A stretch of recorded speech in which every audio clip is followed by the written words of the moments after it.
Hello and welcome to another episode of The Lion's Den. Now today what we're going to be talking about is Dark Angels in relation to teams competitions, and rather conveniently we've just had one of the UKTC ITT tournaments, so join me in this episode where I'll be discussing where I think Dark Angels fit within a team, why I think they're quite a strong choice for teams, and what sort of lists are actually looking quite tasty at the moment. So I was lucky enough to play in the ITT with Black Crow Gaming, and I played in Crow Team 6. I forgot the name for a second there, but we did that because we thought it would be fun. It was a great group of guys, and we did all right. We were pretty pleased with how we got on. Always room for improvement. But looking at the field, it was an incredibly competitive field with some of the biggest names there, and we felt like we managed to stand up to them. So kudos to the team, kudos to all the Crows there, and an incredibly well-run tournament. So without further ado, let's jump into what the team was made out of. So obviously we had myself, I was playing Stormlance Dark Angels, and I'm going to go through that list in a moment. And then we had Drukhari in Real Space Raiders, and they were playing sort of quite a monster heavy Talos build. So really it started to become a little bit more popular now, but the pilot Darren has been playing that list for quite a long time, very experienced with it, very talented player. And then we had Paul Bridge on Leagues of Votan. Now that is a switch over that he's recently done from Thousand Suns to a new faction. Now, I think that's more so for a palette cleanser than it is because Votan are like distinctly better. But equally, obviously, since they've taken that nerf, there is an argument that maybe they're not quite where they need to be to deliver. So over to Leagues of Votan with quite a standard list, with your Chthonian Berserkers and all of those other good units that just sort of deal solid damage. Then we had Sam Dickinson with his World Eaters. Now, Sam does his own videos and everything like that, so you can go and check that out. That's called The Butcher's Nails. And you can go and... Is it The Butcher's Nails? No, I think it's The Butcher's Conquest. I named the show and I've forgotten what it was actually called, so well done me there. But Sam does his own videos, so you can go and check them out. Really nice World Eaters list, sort of focusing on the sort of the best parts of 8-bound, fights first Berserkers, and obviously Angron. And then finally we had Hypercrypt Necrons, and it was a little bit different to the traditional build. That was in the hand of Ditz, and he was playing a slightly more shooty destroyer focused version of Hypercrypt, not like the 4 Catan that sometimes we're seeing, not the vaults that we're also seeing, everything like that. So it was a little bit more of a flexible list, and had the potential that it could slip into that sort of behind enemy lines, engage in all fronts, fix play. If there was any particularly bad matchups that we needed to go, right, you just need to score as much as possible. For those that are not familiar with teams, teams are made up of 5 players. Each match is worth 100 points total, so that's all players, and each of the games within that match are worth 20 points. So you score normally with your differentials, and then you score normally, with standard points and everything like that. And then at the end of the game, those points, you'll get a pool of points, and your opponent will get a pool of points. And that will add up to a total of 20. And the way that you work that out is the differential between the two. Now, this also gives a little bit more space for the higher likelihood of a draw, both in an individual game, as you have to win by a clear 5 points. And in a team game, you have to score above 55. I think it's first to 55. It's 55 points, and then you win. So there's a lot more draws in teams games. And this game was no differently. I think one of the guys in the Shadow rounds actually only won 3 matches and drew another 2, but still ended up in the Shadow round. That was Vanguard Tactics, I think. Well done, guys. Really great performance there. So draws are a lot more relevant, and it's still something that we didn't quite crack. But we were doing well or we were not doing so well. But usually it's. I think that's where the experience in teams comes in, where sometimes you can actually just eke out a draw, where a lot of other teams that are slightly less experienced might end up with a loss. This was our first teams tournament together, and we had a great time. Really, really enjoyable tournament, really good set of armies, really good set of guys. So we'll talk about my list first. So as I've mentioned, Stormlance Dark Angels. This is, of course, still courtesy of Louis, so big shout out to Louis from Mind Goblins. Mind Goblins actually had an incredible weekend. Louis and Dom's team ended up in the Shadow Round, but had to head off home, unfortunately, so weren't able to play in that Shadow Round. But they did extremely well, and it's really nice to see such a kind team sort of succeeding. Really nice to catch up with all the guys, and I'm sure I'll mention more about my Goblins later, because we played one of their teams of the 4 teams that they brought a little bit later in this video. So we have the Lion, our fights first nasty beat stick that's able to sort of put that threat on the table and force our opponent to have an answer for him.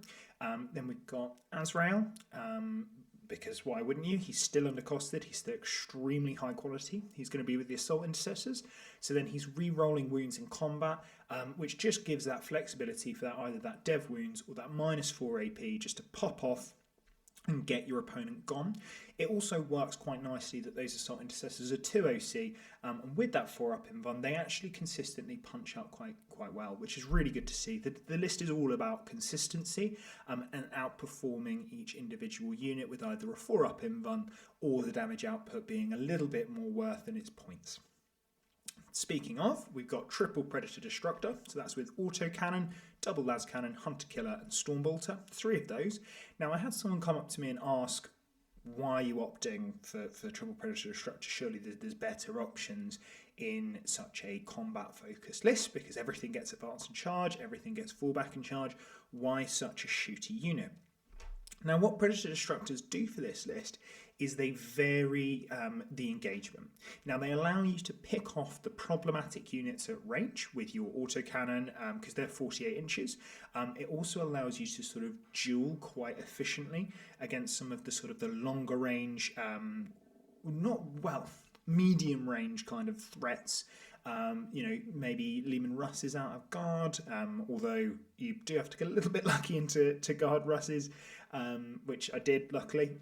But they give you that extra element where you can just start to make slightly different choices, give yourself the pressure in the right areas, and then sort of build up to that moment where you're able to hit your opponent hard with triple Deathwing Knight and the Lion, which should just overwhelm your opponent. Speaking of sort of building up to that moment where you can draw your opponent out, that's where our triple scouts come in.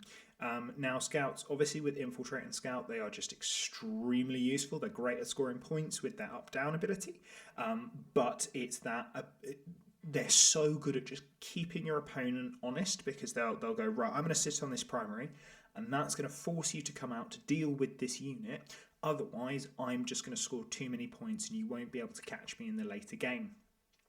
They can also fill that dual role of just move blocking your opponent, and move blocking is becoming increasingly relevant as time goes on in 10th. I think the number of times where someone has just move blocked their opponent and that's just won them the game is going up and up and up at the moment. So make sure you're practicing your move blocking, and that's very important to think about in the deployment phase. Especially when guard have their triple redeploy, think about how your opponent might try and move block you, and think about how you can move block your opponent. If you can take a unit out of the game for a turn, you reduce its efficiency by 20%. So that's really, really good if you're able to do that. You don't even have to kill the unit, you can just reduce its efficiency by 20% by taking it out of that game for the turn. So then we're going to go on to the jump pack Assault Intercessors, because we've already talked about the Assault Intercessors. They're just a very good utility unit. They have mortal wound output, they've got a fast move, they've got an extra power fist, they've got a couple of, they've got 1 plasma pistol and 1 flamer, so they've got lots of different tools which just, again, boost that efficiency, make them more reliable and give you that other element that can really benefit you. And also when they're going an average of like 14 inches before a charge, really, not 14, sorry, 16 inches before a charge, it's really damn useful.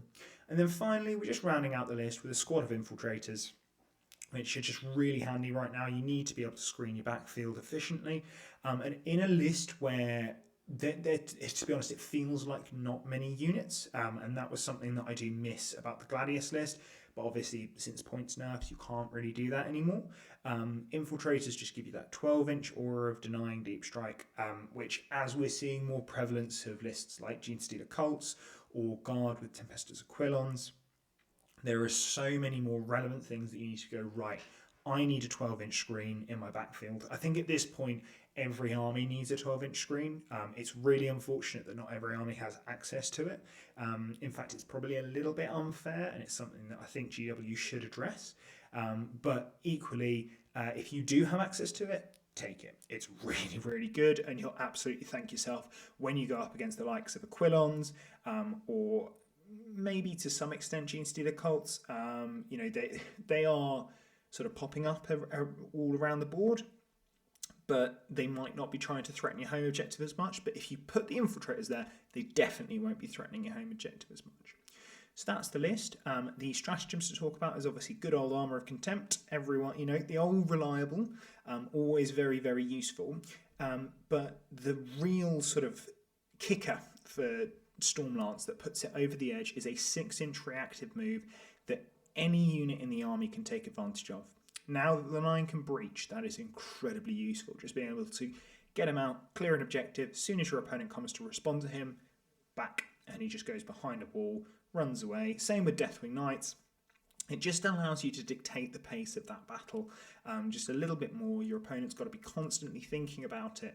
A lot of opponents will just go, would you like to reactive move? Because they'll be trying to bait you early to try and get you to do it. So just keep an eye out for that. Usually the way I address that is by going, I will let you know if I'm going to reactive move. You don't need to be a dick about it. You can literally just be like, I'll let you know. Don't worry about it. It's all good.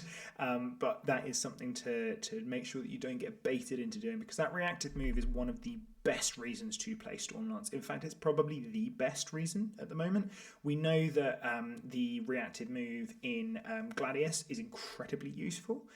So just imagine that when it's just always flat 6 rather than just for one turn it's flat 6 and the rest it's d6. So really useful little bit of tech there. Okay, let's get into the games. So round 1. We're talking standard UKTC here, so if you are sort of a regular viewer, you'll probably have heard me talk about these missions quite a bit. And if you play in UKTC, then you've probably done them yourself. But for those that don't, we were playing Terraform on sweeping engagement with swift action, and then I was up against Hypercrypt Necrons. And the big thing, the big headline from this game was for Catan. So this is the one where we had a little bit more time to prep. You get your pairings on the Wednesday, and then obviously because it's teams, you've got all that time to chat and prep yourself for that pairing with your opponent. You can do your research, everything like that. And that's exactly what we did. Now, I said I don't mind going into any of our opponent's armies. We were up against Didcot Wargamers, really nice guys, and they turned up in neon sweatbands and wristbands, which was really, really fun. And they had one list that I really didn't want to go into, which was a triple Fire Prism, triple Falcon, and Fire Dragon Eldari list. And I was like, keep me away from that. I think I'd really struggle into that one. But apart from that, I was pretty comfortable going into any of the other lists. I actually chatted to Louis a little bit later, and he was like, oh, for Catan, that's a tougher matchup. And I think in some cases it is, but I think for Catan might be one Catan too many. I think it just takes away from the efficiency of Necrons overall. It does give you some heavy hitters, but particularly with that fourth one being the Deceiver rather than another Transcendent Catan, I think it's just not quite where you want to be. I get the logic, and I do agree with it for teams, and you cannot fault my opponent Voitas's list because he went 4-1. I was his only loss of the day, only loss of the weekend, sorry. And I think it was pretty comprehensive wins outside of that single loss that he took here. But in this particular matchup, and I do think there was an element that he was unfamiliar with Stormlance, and that's why I put my MVP down as my reactive move, because turn 1 I was able to do what I do with the Lion every single time, naturally progress my primary with him, and he was able to terraform on turn 1, which is always really good when you're like, right, I'm going to put the Lion and a unit of Deathwing Knights that have advanced on this well, actually it was their safe objective rather than mine. Come and get me if you like. And obviously, no, Voitas did not want to come and try and get the Lion. There wasn't something that could go and reliably charge it and deal with its fights first, which then allowed me to push up on my safe flank, pick up a unit of Flayed Ones, and position where I could just sort of bait Azrael into so he was sitting there in the open, looking extremely vulnerable. And then as soon as the Void Dragon and the Nightbringer came up to get him, he just reacted, moved away, went behind the wall, and well, Voight has said that he thought that was that. That he was like, at that point, that's probably the game. I wouldn't quite agree with that being, the game, but it massively set him behind. And bless him, he did take it really well, because at the start of every game I say, my one massive gotcha is my reactive move. And he said, you told me your one massive gotcha is your reactive move. And I was like, yep. And he was like, yeah. I then immediately heard that and then forgot it. So it was quite a funny one. As I say, took that one really, really well. And we had a really, really solid game. As you can see, he was able to catch up quite well on secondaries, and with going second, which gave him that little bit of extra primary. So it ended up being a 16-4. This one felt like quite a comfortable way of playing. I think my army just kind of did what it does, and I think Dark Angels are particularly good at playing Terraform, especially on sweeping engagement, and this build is just so efficient at doing that. I really, really like both sweeping engagement and Terraform for this list. So 16-4, the team won the round. We actually managed to beat, I think, 4 of the 5 and then got 1 10-10 draw. So really, really solid start. We were very, very pleased with that. But obviously that means that then you go into quite a tough opposition in round 2. And there was no walkover rounds anywhere at all. But we went into Team Hive Mind, plus friends, I believe. And it was a hell of a great game. So it was Purge the Foe on Crucible of Battle with Smoke and Mirrors. And when we were looking at pairings, we were like, oh God, they've got Guard. Because everyone at the moment is going, the big bogeyman is Guard. And I completely agree that it is. I think they are absolutely the best army out there, and they're also very, very good in teams. So we went against, I was up against double Rogel Dawn Guard, because I said, right, I think I can get a 10-10 into this. It's Purge the Foe. He has a lot more units than me. So give that to me. That takes out a really bad matchup. And a lot of the time, teams is going, how do we mitigate our poor matchups? Because you need to avoid having what we've sort of termed pairings princesses, but equally you want someone who can go, right, give me the hard ones, I'll get a 10-10, you guys go and score the points. And this list, because it's got those 15 Deathwing Knights and the Lion, it's just so good at not getting 20-0'd. So that's a really, really positive, and why I think this is so good at teams. So I was like, right, okay, give me the Guard army. They put me down as first defender. Lo and behold, Guard and Gene Stealer Cults turn up, and I'm like, right, give me Guard, because that clears up the rest of my matchups. I think I do quite well into Gene Stealer Cults, but equally, I think I can get that 10-10 against Guard, and it helps the team out. Now, Kieran and I had a really good game. I think the rub of the luck was very much on my side. Kieran is one of the best players in the world, if not the best player in the world, at playing Righteous Crusaders, but he'd switched on to Guard just to actually get a bit of a palate cleanser. But then it turns out that they printed Tempesta Scions, and things got a little bit busted for Guard. And he was like, oh, what a shame, now I've got to play that. Which is fair enough. Now, on Purge, I had a bit of a disaster start where a Rogel Dawn was able to get an angle on one of my Predators, and it was right in my deployment zone, right next to the line, right next to 15 Deathwing Knights, and Azrael, and another Predator, and my Infiltrators, and of course it blew up.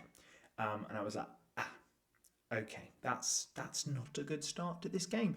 As you can see, I scored exactly 0 points turn 1 because my then crackback did nothing. So it was a really poor start to the game, and I'm going, oh goodness me, okay, am I about to hand my team 5 points from this game? Is this going to go 15-5?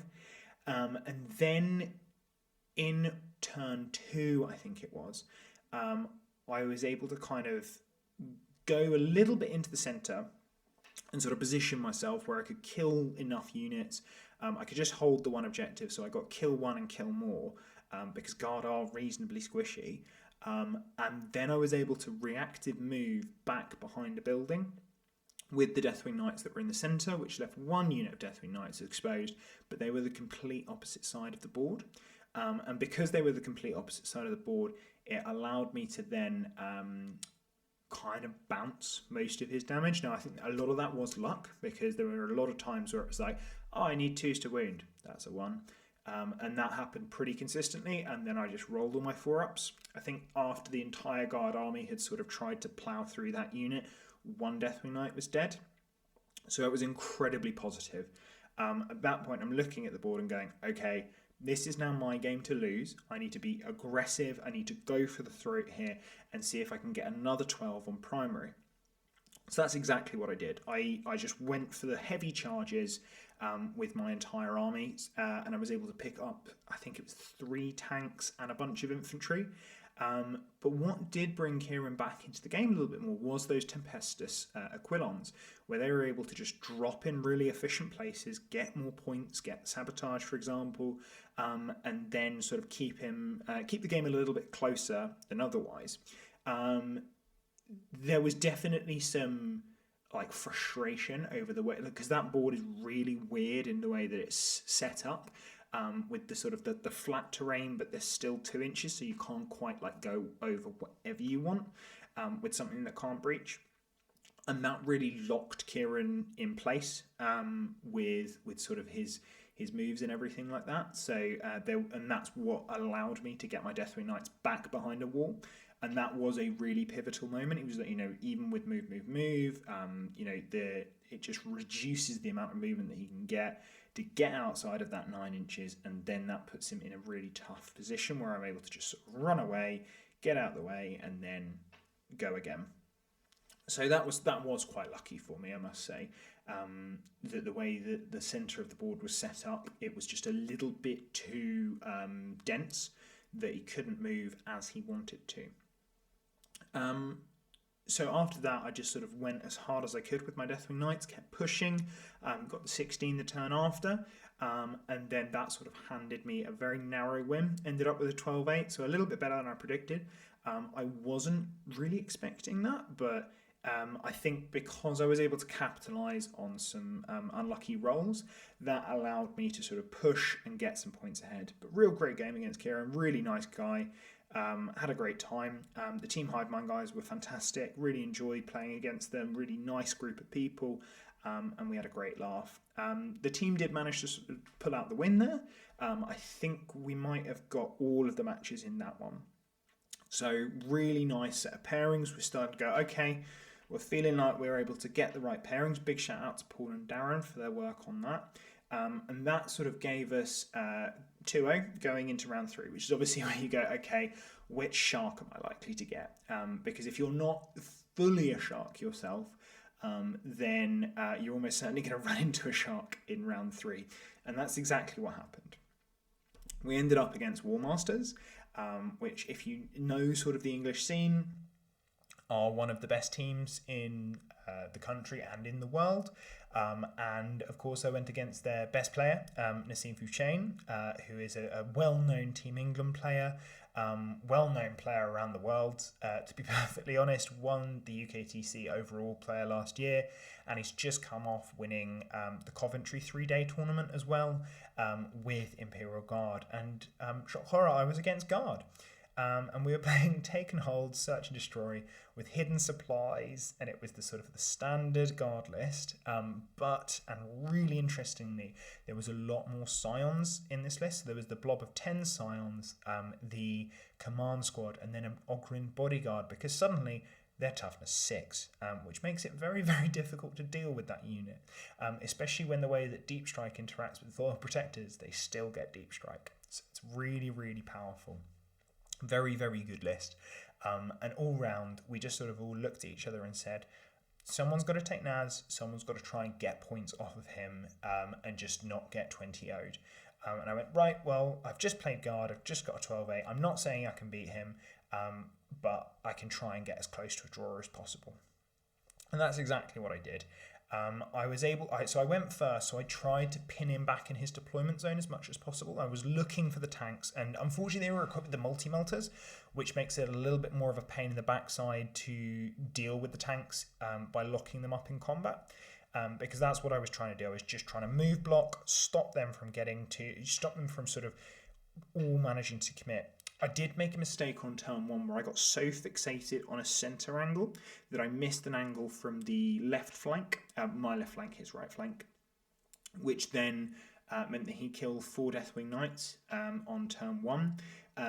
But the Knight Master that survived was then able to sort of charge in and do a ridiculous amount of work, just rolling so many 4-ups. Managed to survive until turn 5 and was partly responsible for killing a Hellhound. So had a real damn good day that Deathwing Knight. So yeah, it was an interesting one because Guard are just so good at denying your primary. The Catachans, 2 OC pieces, they can often go up to 3 OC because of the order. They can get ordered in your turn, which can buy the primary off of you. And then you've got the Tempestus Aquilons just dropping in 3, getting on the objective, being annoying, and being really quite frustrated to deal with when they're able to just string completely across the objective.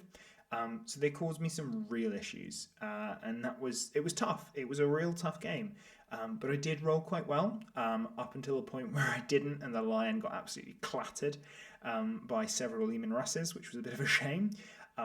But the Deathwing Knights were extremely efficient. I think I ended up getting tabled. Yes, I did end up getting tabled, but I was able to eke out 8 points from him, and myself and Jockle from Ignite, and Ignite won the whole thing, were the only players over the weekend that managed to take any points off Nassim. So, to be honest, I was really, really pleased with that. And that's the nice thing with teams. Even a loss can feel like a win sometimes, because sometimes you just have to do the right thing for your team. We all kind of knew whoever was going into Nassim was going to have a real tough time of it, but they needed to just try and push for that reasonable loss or a draw if possible. So I was really happy with the 12-8. Now, unfortunately, a couple of the other matches just went a little bit against us. One of the pairings went a bit askew, and we ended up with Votan into Dark Angels, which we think is quite a poor matchup, especially the triple Vindicator list. And then I think that was a 16-4, and that narrowly took the round out of our hands and handed us our first loss of the weekend. But a really good game, very enjoyable, and really nice to be able to sort of measure ourselves up to some of the best players in the world. I was really pleased that I was able to get points off Naz. It felt very validating for someone that's only been playing competitively for a year, that I was able to go almost toe-to-toe with someone that talented. And it was good because the other times that I've played those sort of real top-level players like Josh Roberts or Vic VJ, they kicked my ass. And this time it didn't feel like that. So I'm really pleased with that personal development and personal journey. I think it's really important that we celebrate those personal wins. So yeah, I'll stop sucking my own dick and move on to round 4. So obviously with round 4 you get the evening to kind of prep. And we went into Mind Goblins D's Nuts. So that was one of the 4 teams that Mind Goblins brought. The other 2 were absolutely crushing it over at 3-0, having a great old time smashing all of their opponents. And we were going into Mind Goblin D's Nuts, and I was up against Adam Parmenter. So very talented player, came 90th in the UKTC last year. So I think he's more known for Blood Angels than he is World Eaters, but equally like very, very good player, knows his combat army. And we were playing Burden of Trust. Ooh, boo, no one likes Burden of Trust. Search and destroy and prepared positions. So Battle Line could heroically intervene for free, and he had quite a few Berserker units. So that was one where I was like, okay, that's worth thinking about, because either they can give themselves a 6-up Invuln for free, or they can heroically intervene, which is a little bit more of a stress. But because I have the triple pred, them having a 6-up Invuln and then having a 6-up Feel No Pain, that becomes a lot more relevant. So it's worth sort of reminding ourselves that that's important to review when we're looking at these matches. But Search and Destroy is nice for both of us. There, so as I've already said, it's kind of Zerka World Eaters. So there was Angron in there. There was, your classic 8-bound, all that kind of stuff. There was 1 unit of spawn, all that really good World Eatery stuff. But I went first. And the way that I had deployed my scouts was I was like, right, I'm going to scout block you. If I need to, I'm going to run behind a wall. But I decided instead, no, we're going to be really aggressive with these scouts. We're going to be exactly 9 inches away from your deployment zone. You're going to have to deal with these scouts, and then you're going to be able to get to me. So that turn 1, I kind of just built a wall around Adam's deployment zone with all these scouts. 15 scouts 2 inches apart can cover a hell of a lot of area. And it was real nice just to sort of be able to go, okay, now, because I've screened all of this and there's no shooting threats out of World Eaters, I can just go, okay, I'm going to advance the rest of my army, get into these good positions that usually I'd have no chance to get into on turn 1. And that's just going to set me up for the next turn. And that's exactly what I did. So Deathwing Knights pushed into the centre, the Lion pushed into the centre, Predators were able to get really good angles, and it just put me into a position where I could start planning really efficiently for the rest of the game. Now I think about halfway through round 2, my teammates just went, we need you to push. Well, not teammates, my captain, because the captain's the only one that's allowed to communicate with you, went, we need you to push. And I think that was more so his game. He was up against Josh Cowlard and his really awesome orcs. And it looked like it was a real tough game. But luckily, because of the way that Darren's Dracaria is set up, he can usually eke out points if he needs to. He, again, is one of those lists that doesn't really get 20-0'd. It's just one of those, consistently scoring armies. But things were not looking good on quite a few of the other tables. There was one table that was looking good, but the rest we were not so happy. So I had to really go for it, and I was like, right, okay, I need to just try and hit as hard as I can. And the fact that Adam was then able to sort of get out his deployment zone with Angron, position Angron where he was able to take the objective off me in the centre, but then he was sort of kind of overexposed. That ended up playing into my hands my dice really did try and throw the game, but I was able to take Angron down, pick up loads of Berserkers, pick up loads of 8-bound, and sort of still keep fighting around his deployment zone, just not let him get to that primary. Now, because I was able to do that, I then finally sort of pushed on, took his home objective, stopped the Jackals from guarding it, and just looked at where else I could kill things. And in the end, I ended up tabling him. Actually, no, sorry, I didn't end up tabling him. I think there was 1 unit of Exalted 8-bound left, which is what the 6 points at the end on primary are, and containment, actually. So it was 9 points there. It was really, really handy for him. But I was able to sort of somehow get a 20-0. It really didn't feel like a 20-0 when I was playing it. It felt a hell of a lot closer, and it felt very, very pressured, which I think is a credit to Adam with the way that he played that game. I kept on looking at the board state and being like, why am I feeling so under pressure here?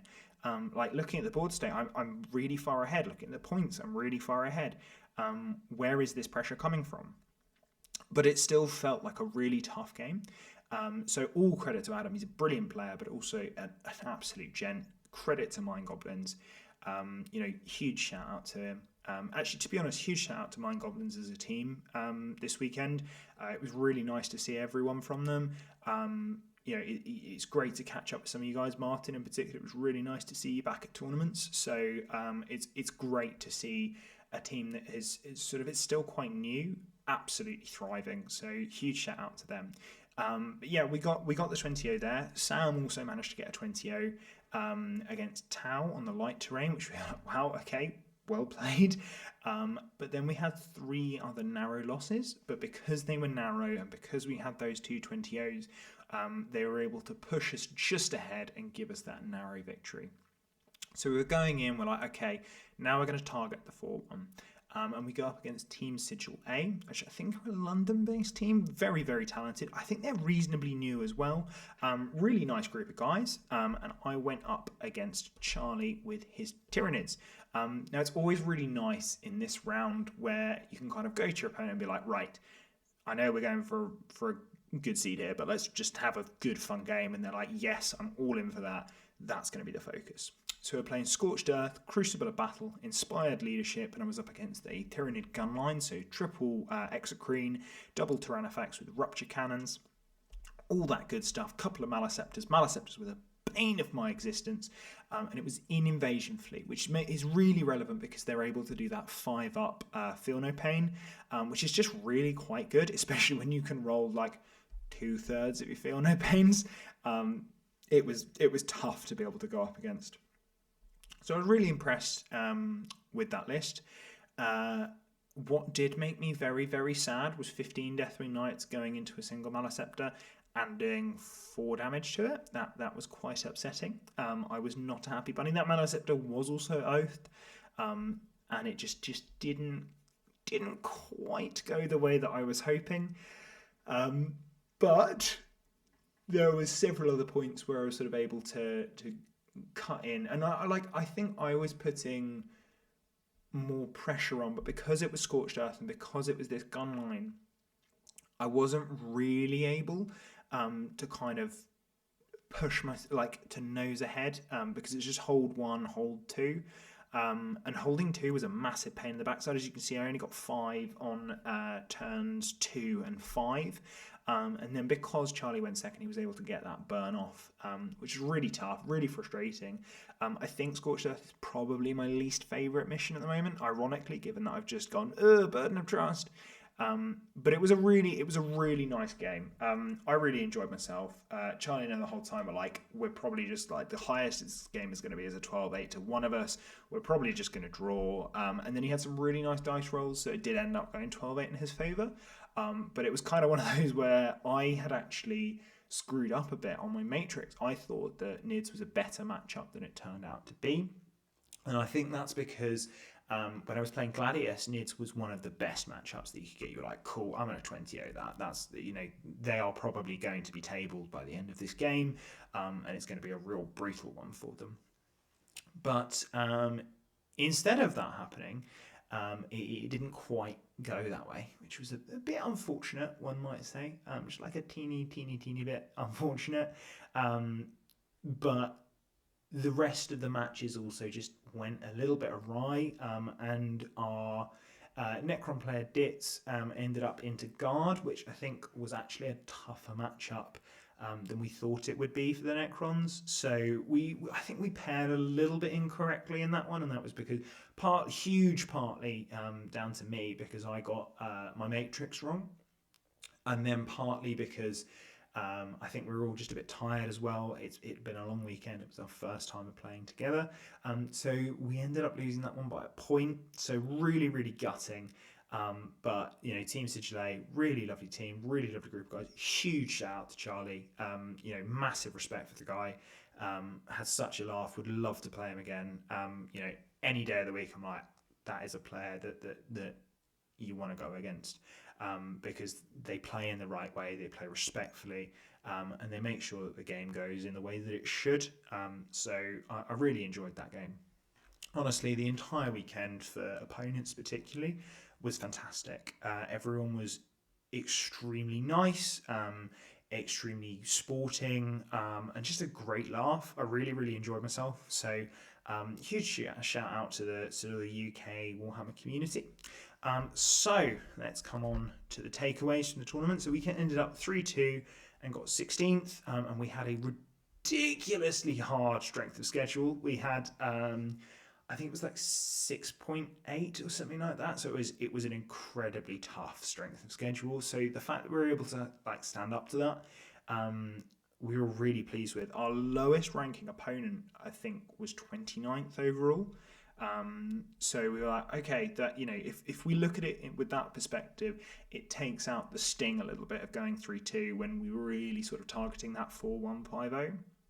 But I think we can we can go with our heads held high in this situation.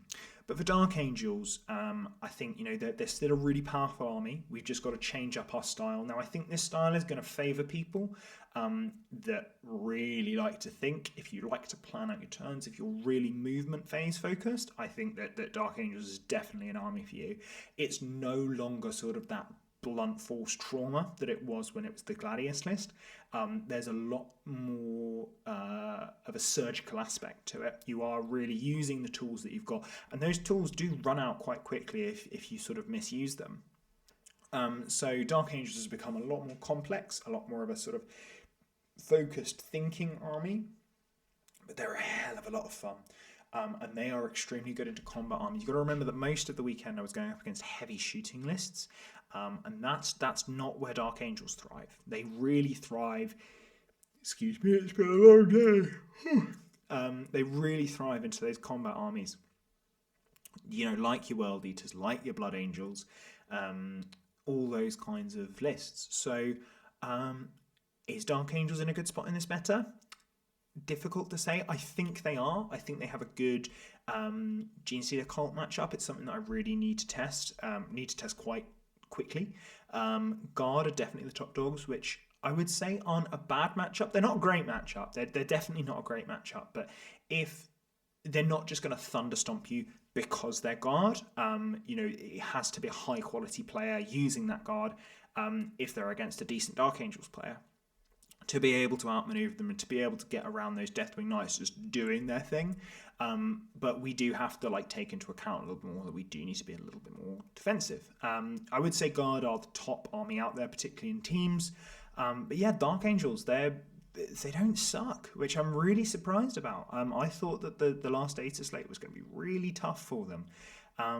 But I'm really enjoying that list. I'm still looking at CSM, but every time I make a list, I'm just like, I would just be better playing Dark Angels than playing this. And I'm not sure if that's because, I personally think that's because I'm more confident and comfortable with Dark Angels. I think CSM are still the better army, and I think if you have the choice of two and you are equally good with both, you should probably opt for CSM right now. But equally in my position where I'm like, I could focus on learning the new minutiae of this army, and sort of how to get the best out of those units. I'm not sure if I'm quite there yet. I need to do some more practice with them. But Dark Angels still just feel so efficient and so high quality. So if you've got to this bit, thank you so much for watching. Really, really appreciate it here at Black Crow Gaming. Give us a like, give us a subscribe, follow us over on Facebook and Instagram. You can join our Discord. I think there's a link below if we've remembered to put it in. Throw us some feedback. We want to know what you guys think. We create this content for you, so let us know what you want to see. Let us know what we did well. Let us know what we didn't do so well. All of that is really important to us. And if you see us at tournaments, come say hi. At the next ITT in February, I'm going to be playing with the same team, Crow Team 6. And there is, as of today, there's plans to be 40 of us there. So there's going to be a lot of Black Crow shirts, so look out for that. Come say hello. We're a friendly bunch. We love being social. And if you want to have a chat, have a beer, we promise we don't bite. If you enjoy these videos as well and you want to talk to me more about Dark Angels, feel free. I'm always happy to tear someone's ear off talking about Dark Angels, because they bring me lots of joy, and I hope they bring you lots of joy as well. But thank you so much to our sponsors as well, which is Glasshammer Gaming. You can get 5% off by using the code BLACKCROW at checkout. And Terrainforge, who create lovely bespoke terrain. You can use the code BCG5 for another 5% at checkout there as well. So, thank you so much for watching. I really enjoyed this, and hopefully you have enjoyed it as well. And remember, stay loyal, fuckers. See you later.